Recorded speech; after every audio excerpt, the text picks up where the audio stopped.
ഹരിയാനയിൽ കാളയെ വാഹനത്തിൽ കൊണ്ടുപോയതിന് ഡ്രൈവർക്ക് ക്രൂരമർദ്ദനം. പശുവിനെ കടത്തിയെന്ന് ആരോപിച്ച് അർമാൻ ഖാനെ ഹിന്ദുത്വവാദികൾ ആക്രമിക്കുകയായിരുന്നു. ഡിസംബർ 18-നായിരുന്നു ഈ സംഭവം നടന്നത്. ഹരിയാനയിലെ നോഹ് ഏരിയയിലാണ് ഹിന്ദുത്വവാദികളുടെ ഈ അതിക്രമം ഉണ്ടായത്. അക്രമികൾക്ക് ആ പ്രദേശത്തെ ഗോരക്ഷക സംഘങ്ങളുമായി അടുത്ത ബന്ധമുണ്ടെന്നാണ് ലഭിക്കുന്ന വിവരം. പശു തങ്ങളുടെ മാതാവും കാള തങ്ങളുടെ പിതാവുമാണെന്നും പറഞ്ഞാണ് ഹിന്ദുത്വവാദികൾ ആ ഡ്രൈവറെ ആക്രമിച്ചത്. ഗായ് അമാരി മാതാഹെ ബൈൽ അമാര ബാബ് ഹെ എന്ന് ഉറക്കെ വിളിക്കാനും ഡ്രൈവറെ അക്രമികൾ നിർബന്ധിക്കുകയായിരുന്നു. തുടർന്ന് അർമാനെ സംഘം ചേർന്ന് അക്രമികൾ അടിക്കുകയും മുടിയിൽ പിടിച്ച് തറയിലൂടെ വലിച്ചിഴക്കുകയുമായിരുന്നു. അതിക്രമത്തിന്റെ ദൃശ്യങ്ങൾ സമൂഹ മാധ്യമങ്ങളിൽ പ്രചരിച്ചതോടെയാണ് സംഭവം പുറംലോകം അറിയുന്നത്. ഡ്രൈവറെ ചോദ്യം ചെയ്യുന്നതിൻ്റെയും അയാളോട് മുട്ടുകുത്തി നിൽക്കാൻ നിർബന്ധിക്കുന്നതിൻ്റെയും ദൃശ്യങ്ങളാണ് സോഷ്യൽ മീഡിയയിൽ വൈറലായി മാറിയത്. നേരത്തെ പശുവിറച്ചി കഴിച്ചെന്ന് ആരോപിച്ച് കുടിയേറ്റ തൊഴിലാളിയെ ആൾക്കൂട്ടം ആക്രമിച്ചു കൊന്ന സംഭവത്തെ ഹരിയാന മുഖ്യമന്ത്രി നയാബ് സിംഗ് സൈനി നിസ്സാര മട്ടിലാണ് തള്ളിക്കളഞ്ഞത്. ബംഗാളിൽ നിന്നും കുടിയേറിയ തൊഴിലാളിയെ പശുവിറച്ചി കഴിച്ചെന്ന് ആരോപിച്ച്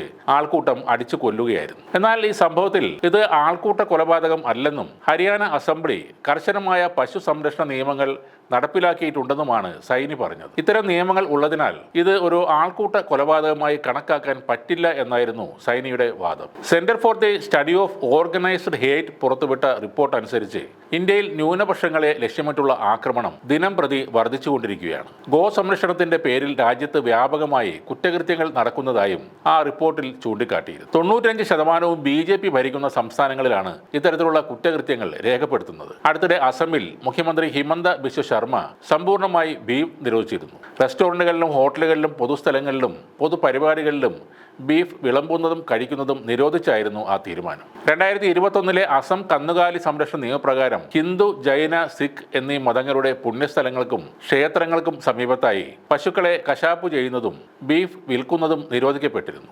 നിയമം ലംഘിച്ചാൽ 3 മുതൽ 8 വർഷം വരെ തടവും 3 ലക്ഷം മുതൽ 5 ലക്ഷം രൂപ വരെ പിഴയും ലഭിച്ചേക്കും. എന്നാൽ അസമിൽ ഉൾപ്പെടെ ഗോസംരക്ഷണത്തിന്റെ പേരിൽ തീവ്ര ഹിന്ദുത്വവാദികൾ ന്യൂനപക്ഷങ്ങളെ ഇപ്പോഴും വേട്ടയാടിക്കൊണ്ടിരിക്കുകയാണ്. ഗോമാതാവിന്റെ പേരിൽ ആളുകളെ തല്ലിക്കൊല്ലാൻ അവസരം തേടി നടന്നിരുന്ന ഹിന്ദുത്വവാദികൾക്ക് ഇപ്പോൾ അവരുടെ പിതാവിനെയും കിട്ടിയിട്ടുണ്ട്. ഇനിയുള്ള ആക്രമണങ്ങളും കൊലപാതകവും നടക്കാൻ പോകുന്നത് ഈ കാളപിതാവിന്റെ പേരിലായിരിക്കും.